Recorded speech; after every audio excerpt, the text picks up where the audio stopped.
ఒక్కసారి కొమ్మూరి గోల్డ్ కి కాల్ చేయండి. తాకట్లో ఉన్న మీ బంగారాన్ని విడిపించి మార్కెట్ ప్రైస్ కి వాళ్ళు కొనుక్కుని మిగతా డబ్బులు మీకు ఇచ్చేస్తారు. రైట్, బ్రేకింగ్ న్యూస్ వస్తున్నాం. మనం టీవీ స్క్రీన్ పై సింగర్ మంగ్లీకి బిగ్ షాక్ తగిలింది. మైక్రో ఫైనాన్స్ కేసులో మధు బెయిల్ రిజెక్ట్ అయింది. సో బెయిల్ రిజెక్ట్ చేసింది ఎకనామిక్ అఫెన్స్ కోర్టు. సో దీంట్లో భాగంగా మంగ్లీపై ఇప్పటికే జనసేన నేత సంపత్ నాయక్ కూడా మండిపడ్డారు. అసలు మంగ్లీ బాధితుల పక్షాన ఉంటానని చెప్పి బెంగళూరు ఎందుకు వెళ్ళిందంటూ ఆయన ప్రశ్నించారు. ఒకసారి సంపత్ నాయక్ బయట విందాం. ఎందుకు, ఏమిటి, ఎలా కాల్ చేసింది వాస్తవం, మధు నాకు తెలియదు అన్నది వాస్తవం, మధు తెలిసిన తర్వాత ఫోటోలు వచ్చిన తర్వాత కేవలం పార్టీకి అని చెప్పడం వాస్తవం, ఆ వచ్చిన తర్వాత కూడా ఇక్కడ శివ అనేది వాస్తవం. నేను చెప్పట్లేదు, తనే దొరుకుతుంది. ఇవాళ మీడియానో నేనో చెప్పట్లేదు. కాల్ చేపించేసి కావాలని కొంతమందిని ప్రెస్ మీట్ పెట్టిస్తుంది. వాళ్ళందరూ మా తమ్ముళ్ళే, నేనేం బాధపడను. మేము నీతి న్యాయం ధర్మం వైపు కొట్లాడాలనుకుంటున్నాం. చాలా మంది మీరు అడిగిండ్రు కారా తమ్ముళ్ళారా, ఇగో సాక్ష్యం సాక్ష్యం సాక్ష్యం సాక్ష్యం, ఇదిగో ఎఫ్ఐఆర్ సిఐడికి పెట్టినోడు, ఇగో ఇప్పుడు కూడా ఇంకొకడు చావుతోని పోరాడుతున్నాడు. వీళ్ళ రిలేటివ్ డబ్బులు ఇచ్చి హాస్పిటల్లో చావు బతుకుల మధ్య బతుకుతున్నాడు. ఇగో సచ్చి వీడు స్వర్గానికి పోకుండా నా డబ్బులైనా నా పిల్లలకైనా వస్తాయా అని చెప్పి, ఇదో అమ్మా మంగ్లీ చూడు మరి బాయ్ దేక్ సేతు తు ప్రెస్ మీట్ గలా ఇచ్చుక హమారం ప్రే నాతో మా పైన నిజం పైన మాట్లాడు అన్నా. నిజంగా చెప్తానా, ఎంత ప్రెషర్ అంటే నిజాన్ని ఆ బరువును మోస్తా అంటే పిచ్చెక్కిపోతుంది. ఇన్ని అబద్ధాల దగ్గర ఉన్నాడు కదా, సిఐడి కేసులు ఉన్నాయి కదా అన్న. మీకు ఇవాళ తెలియవా అన్న, ఒక కేసును ఎంత ఈజీగా నీరు గారు చేస్తారో తెలియదా? బంజారా ఎదగడానికి బంజారా పేరు చెప్పినావు, డబ్బులు కూడా బంజారా వాళ్ళ దగ్గరికి వెళ్ళి వచ్చినాయి. నువ్వు ఇవాళ చాలా విక్టింగ్ కార్డు కూడా బంజారా విక్టింగ్ కార్డు అని వాడుతున్నావు. అరే మిగతా వాళ్ళ దాంట్లో డబ్బులు కమాయించడం లేరా అంటే, అరే ఈ విధంగా కమాయిస్తారా? ఇదా పద్ధతి? నేను చెప్పట్లేదు, మీరు చెప్పినాయి మీకే దొరికినాయి కాదన్నా. ఎంత పద్ధతిగా చూడండి. ఇగో ఇట్లా ఎవరైనా చేస్తారా అన్న? నిజంగా ఇప్పుడు మీ పైన ఆరోపణలు వస్తే మీరు ఇంత మంచిగా చేస్తారా? తీర్పులు, కోర్టులు, ప్రభుత్వాలు ఎందుకు, వ్యవస్థలు ఎందుకు? కొంచెం పేరొచ్చుడితో మంత్రులతో ఫోటోలు దిగడం, మంత్రుల ఇళ్లపై పాటలు పాడడం, పేద బిడ్డలను మోసం చేయడం, లేస్తేనేమో మీకేమో ఈజీగా అయిపోతుంది. నేను ఇప్పటి వరకు నా పార్టీని ఇప్పటిదాకా వాడలేదు. కొంతమంది సన్నాసులు అంటున్నారు, అరే నేను మళ్ళీ చెప్తున్నాను, నేను ఇప్పటి వరకు నా పార్టీని నేను డే 1 నుంచి మీరు చూస్తున్నారన్న, నేను ఉన్న పార్టీని నేను ఇప్పటి వరకు నేను తీసుకురాలేదు. ఏదో వైఎస్ఆర్సీపీలో అవునన్నా 2024లో 23లో ఎలక్షన్స్ అయితే ఆంధ్రప్రదేశ్లో నేను ఎక్కడైనా పాటలు పాడినా నేను ఏమని చెప్పినా, గిర్రా గిర్రా తిరగాలి ఫ్యాను రావాలి ఫ్యాను. ఎవడన్నాడు? ఎవడు పాటలు పాడిండు? నేను చెప్పినా ఇన్ని రోజుల నుంచి, నేను చెప్పినా నువ్వు నా బిడ్డ అనుకొని, నా చెల్లె అనుకొని, నేను కడుపులో దాచిపెట్టుకొని ధూమ్ధాముల పేరిట నీకు ప్రోగ్రాంలు ఇచ్చినాం, బంజారా వేదికల పైన నీకు ప్రోగ్రాంలు ఇచ్చినాం. అవమానాలకు గురి చేస్తావా? నిప్పు నిజాయితీతో మమ్మల్ని కుసించి వేస్తావా? అనేక మందితో పేడ్ ఆర్టిస్టులతో పెట్టిస్తావా? నిజం చెప్పండి. ఇప్పుడు నేను ఒకటే చెప్తున్నాను. అందుకనే బెంగళూరులో కూడా హేమా గారు దొరికిపోయినప్పుడు కూడా తనని బ్యాన్ చేసిండ్రు. ఇప్పుడు నేను అంటున్న మాటలు కాదు, ఇప్పుడు బాధితులే ఏమంటున్నారంటే, తనకు సినిమా అవకాశాలు ఇస్తే గిట్ట, సినిమాలు చూసేది పేద బిడ్డలు కాబట్టి మీరు గిట్ట ప్రొడ్యూసర్లు ఏమని ఇస్తే, బాబు నువ్వేమో చెప్పావు, ప్రొడ్యూసర్ల ఇంటికే పోయి బాధితులు మొత్తం ప్రొడ్యూసర్ ఇంటికే పోతారట. అది నేను చెప్తున్న మాట కాదు, క్లియర్ గా చెప్తున్నాం. బాధితుల పక్షాన్ని నిలబడతాం. ఎంత మీరు భయభ్రాంతులకు గురి చేసినా, లేకపోతే మీకు మంత్రులు మీ చేతిలో ఉన్నారు కావచ్చు అంటే, మినిస్టర్ ఆడియో కూడా ఇప్పుడు నేను వినిపిస్తా. ఎంత దౌర్భాగ్యం అంటే అన్న, నేను మీకు చూపిస్తా ఆధారాలు అన్నారు కదా, ఇగో ఆధారాలు చూపిస్తానా. మినిస్టర్ వాళ్ళ మనవడు ఇతను, కర్ణాటక మనవడు ఇతను. आदित्य मन फ्रेंड रहते थे सूर्य नारायण रेड्डी ने ये मालूम किया था कि वो रोड की ये पर्चा करा देना उन्होंने सूर्य नारायण रेड्डी का इनकी दो साल ने हमारा कैस्टे वाचा मोट बिजनेसमैन आवा एमा मंगले भी शेयर होल्डर आवा और वन ब्रदर को तो मैं गूगल में कर दी तो ओके वन ब्रदर आओ का कल की भगवान है पूछे नंबर ओके ओन ब्रदर के मालूम है यार कैसे काय फर्स्ट टाइम एक दियो ना आते करे रो आज से ते करे ये कोना आदि करे में आयो ये कोना डिफेंडर करे में आयो कौन आया ना जना ये हेमाकांत रेड्डी ओ शिव ये कोना है हेमाकांत शिव ये कोना है शिव का तो शिव चौहान मंगलीर भाई मंगल संत भाई డిఫెండర్ కారు ఫార్చునర్ కార్లు అన్న ఆడియోలో ఏముందంటే ఆ మినిస్టర్ వాళ్ళ మనవాడు ఏం చెప్తుందంటే నా దగ్గర గతంలో కూడా ప్రోగ్రామ్ దగ్గరకు కూడా వచ్చినాయి వీళ్ళు నా పక్కనే ఇప్పుడు వీళ్ళ ల్యాండ్ పక్కనే అంటే ల్యాండ్ కూడా కొనిస్తాం ల్యాండ్ పైన పెట్టుబడులు పెట్టిస్తాం దీంట్లో ఎవరెవరైనా నేను చెప్పట్లేదు అతను చెప్తున్నాడు అన్నట్టు శివ అండ్ మంగ్లీ వాళ్ళ తమ్ముడు ఎవరైతే ఉన్నాడో శివ దాంతో పాటు మధు దాని తర్వాత హిమకాంత్ రెడ్డి దాని తర్వాత శైలజ పేరు మీద ఉందని చెప్తున్నాడు అది 7 ఎకరాలు ఒకే ఎకరం 7 కోట్ల దాకా ఉంది బెంగళూరు నుంచి 25 కిలోమీటర్లు నెల్లిమంత దగ్గర సంథింగ్ ఉంది అతను మా భాషలో మాట్లాడుతున్నాడు నేను చాలా క్లియర్ గా చెప్తున్నాను బాధితులకు న్యాయం జరగడం కోసమని బాధితులను తీసుకొని వచ్చినాం కొన్ని వందల వేల మంది కూడా వస్తారు డెఫినెట్ గా దీనికి ఎంతవరకైనా పోరాడతాం మీరు ఇక్కడ ఇదో సంబంధం లేదనుకున్న దానికి ఇది ఆల్రెడీ మీ దగ్గరకు వచ్చేసినాయి ఈ వీడియోలు ఈ పార్టీల ఇక్కడ మధు కూడా ఉన్నాడు అన్ని ఉన్నాడు సో నేను ఏమంటున్నా అంటానా నీతి నిజాయితీ ధర్మంతో మేము పోరాడుతున్నాం 2 తెలుగు రాష్ట్ర ప్రజలారా నిజాన్ని బతికించడానికి అని చెప్పి మేము ఎంత తాపత్రయపడుతున్నామో ఆ బాధలు మాకు తెలుసు ఇగో ఇక్కడ కేసులైనవి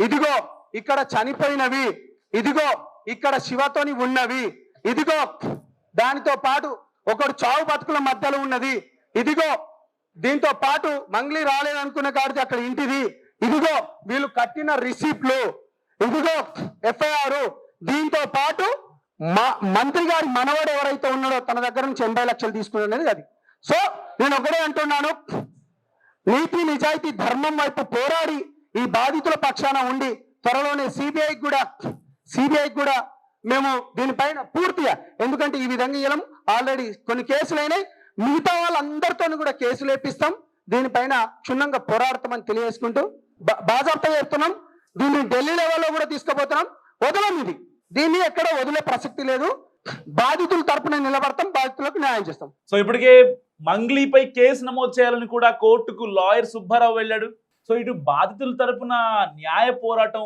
ఆగదంటున్నారు లాయర్ సుబ్బారావు సీఎం రేవంత్ ను కూడా కలుస్తానని ఆయన అపాయింట్మెంట్ కోసం వెయిట్ చేస్తున్నానంటూ లాయర్ సుబ్బారావు చెప్పుకొస్తున్నారు సో గతంలో ఏదైతే మైక్రో ఫైనాన్స్ కేసులో 10 కోట్ల రూపాయల ఆరోపణలు జరిగాయని ఇప్పటికే ఒక సిఐడిలో కేసు నమోదైంది ఇటు మియాపూర్ పిఎస్లో కూడా కేసు నమోదైంది వాస్తవానికి పంజాగుట్ట పిఎస్లో ఏదైతే గొడవ జరిగిందో మంగ్లీ వచ్చిన తర్వాత అండ్ లాయర్ సుబ్బారావు వచ్చిన తర్వాత లాయర్ సుబ్బారావుకి బ్రీత్ అనలైజర్ టెస్ట్ చేయడం దాని తర్వాత కేసుని లాయర్ సుబ్బారావు చాలా ప్రెస్టీజియస్గా తీసుకోవడం దాని తర్వాత జరిగిన కాన్సిక్వెన్స్ అన్నీ కూడా ఒకదానికొట్టి జరుగుతున్నాయి సో ఇటు ఎట్టకేలకు 4-5 రోజుల హైడ్రామా తర్వాత పోలీసులు మధుని అరెస్ట్ చేశారు దాని తర్వాత హిమకాంత్ రెడ్డి చెప్పినటువంటి సాక్ష్యాలని బేస్ చేసుకుని మధుని ఆ పాయింట్ ఆఫ్ వ్యూలో ఎంక్వైరీ కొనసాగింది సో స్టిల్ ఇప్పటికీ కొనసాగుతుంది రిమాండ్కి ఇవ్వాలని చెప్పి ఇటు పోలీసులు కోర్టుకి పిటిషన్ పెట్టారు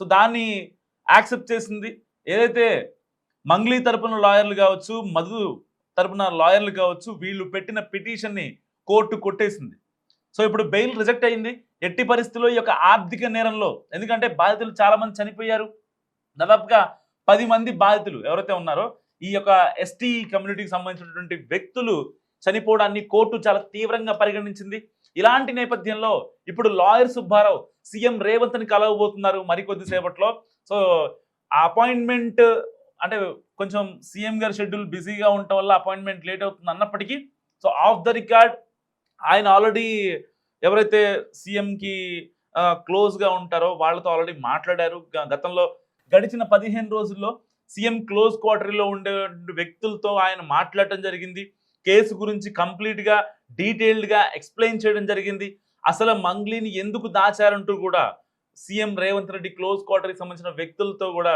లాయర్ సుబ్బారావు గారు మాట్లాడారు సో ఇప్పుడు లాయర్ సుబ్బారావు ఒక సాధారణమైన లాయర్ ఎక్కడో సత్తుపల్లి దగ్గర ఖమ్మం జిల్లాలోని సత్తుపల్లి కిష్టారంలో జన్మించిన లాయర్ సుబ్బారావుకు ఒక్కసారిగా అసలు అంటే ఎవరు ఎక్స్పెక్ట్ చేయని ఫేమ్ అతనికి వచ్చేసింది సో దీన్ని బట్టి ఇటు సింగర్ మంగ్లీ చెప్తుంది ఏంటంటే లాయర్ సుబ్బారావు అనే వ్యక్తి నిజంగా బాధితుల తరపున లేడు, అసలు బాధితుల తరపున మాట్లాడలేదు. ఆయనకి రావాల్సిన డబ్బులు ఏవైతే ఉన్నాయో అవి అక్కడ బేరం కుదరలేదు సరిగ్గా. ఆ బేరం కుదరకపోవడం వల్లే లాయర్ సుబ్బారావు బయటకు వచ్చి మాట్లాడుతున్నాడు తప్ప అతనికి బాధితుల మీద ఎలాంటి ఒక కన్సర్న్ లేదు అని చెప్పి ఇటు మంగ్లీ చెప్తుంది. సో అలాంటి నేపథ్యంలోనే ఇటు లాయర్ సుబ్బారావు కోర్టుకు వెళ్ళారు, తనకి బ్రీత్ అనలైజర్ టెస్ట్ చేశారని చెప్పి నన్ను అవమానించారని చెప్పి కోర్టుకు వెళ్తే ఆ పంజాగుట్ట ఎస్హెచ్ఓ ఎవరైతే సీఏ ఉన్నారో ఆయనకి కూడా నోటీసులు ఇచ్చారు. సో దాన్ని కూడా అంటే ఒక డ్యూటీలో ఉన్నటువంటి లాయర్ని ఆ బ్రీత్ అనలైజర్ చేసే ఇది మీకు ఎవరిచ్చారంటూ కూడా కోర్టు మొట్టుకెళ్ళడం మనం చూస్తాం. సో ఇలాంటి నేపథ్యంలో ఇప్పుడు మళ్ళీ కోర్టుకు వెళ్తున్నారు లాయర్ సుబ్బారావు పర్సనల్గా. అంటే ఎందుకు దాదాపుగా 100 కోట్లు అంటున్నారు, 150 కోట్లు అంటున్నారు. నేను చెప్తున్నా కానీ నమ్మట్లేదు.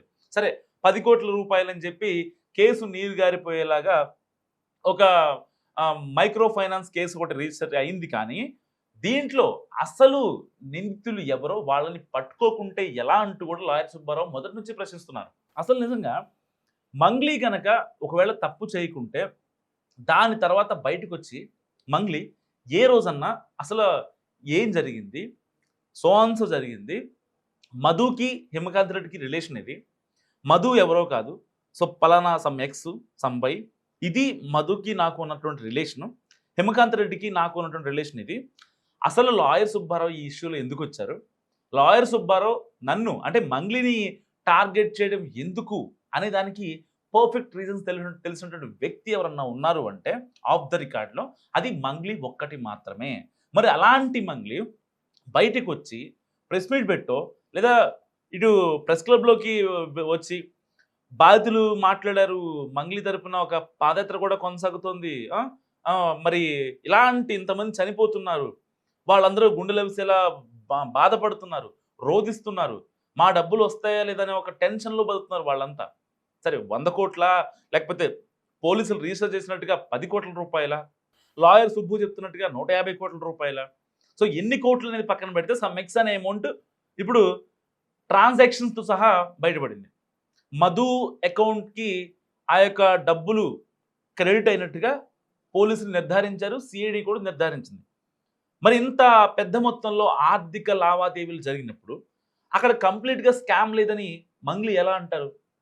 సో దీనిపై చాలామంది మాట్లాడుకుంటూ బయటకు వస్తున్నాయి, చాలామంది వాయిస్లు బయటకు వస్తున్నాయి, చాలామంది ఆడియో రికార్డులు, ఇంకా పిక్స్, అసలు నాకు సంబంధమే లేదని చెప్పింది మధు ఎవరో కూడా నాకు తెలియదని చెప్పిన తర్వాత మంగ్లీ ఆ తర్వాత కొన్ని ఫొటోస్ బయట రావడం చూసాం. అయితే సింగర్ మంగ్లీ అండ్ మధుని ఇటు చాలామంది ఎవరైతే సో కాల్డ్ మంగ్లీ క్వార్టర్లో ఉన్నటువంటి వ్యక్తులు మధుని సన్మానిస్తున్న పిక్స్ చూసాం మనం.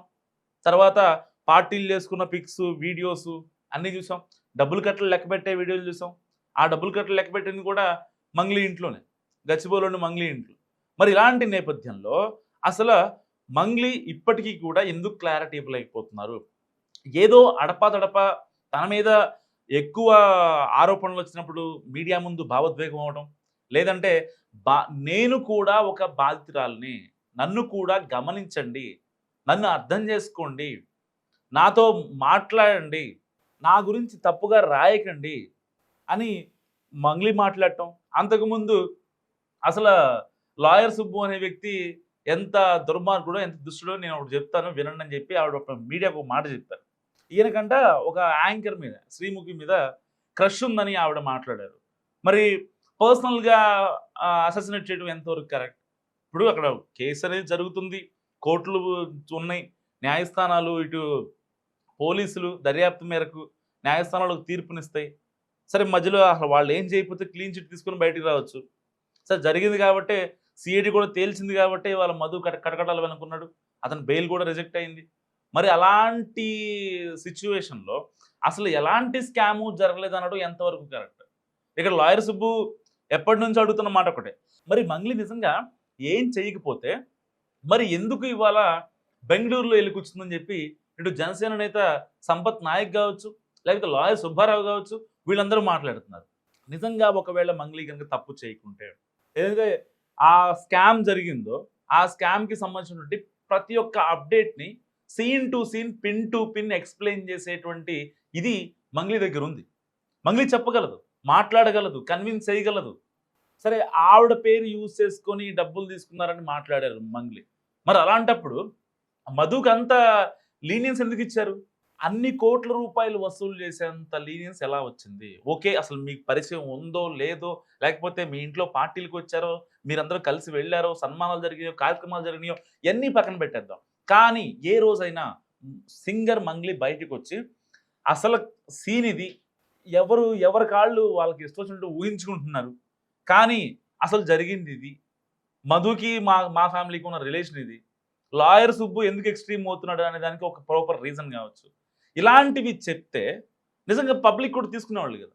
ఏదో తన మీద ఒక ఆరోపణలు వచ్చినప్పుడు ఏదో ఒక సోషల్ మీడియాలోనో ఎవరో పిచ్చి పిచ్చిగా మాట్లాడితే అప్పుడు బయటకు వచ్చి భావోద్వేగం అవ్వడం, లేదంటే నన్ను అర్థం చేసుకోండి నేను కూడా బాధితురాలని చెప్పి ఎమోషనల్ అవ్వడం, ఇవన్నీ ఎంతవరకు కరెక్ట్?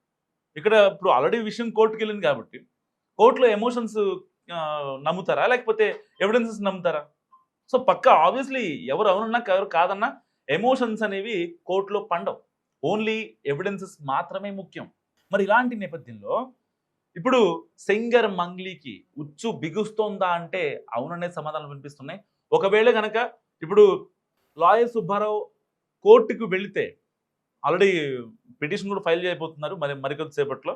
సో ఈ వార్త చదివే టైంకి సరిగ్గా 11 గంటలైతే ఆయన టోకెన్ నెంబర్ 12 గంటలకు వచ్చే అవకాశం ఉంది.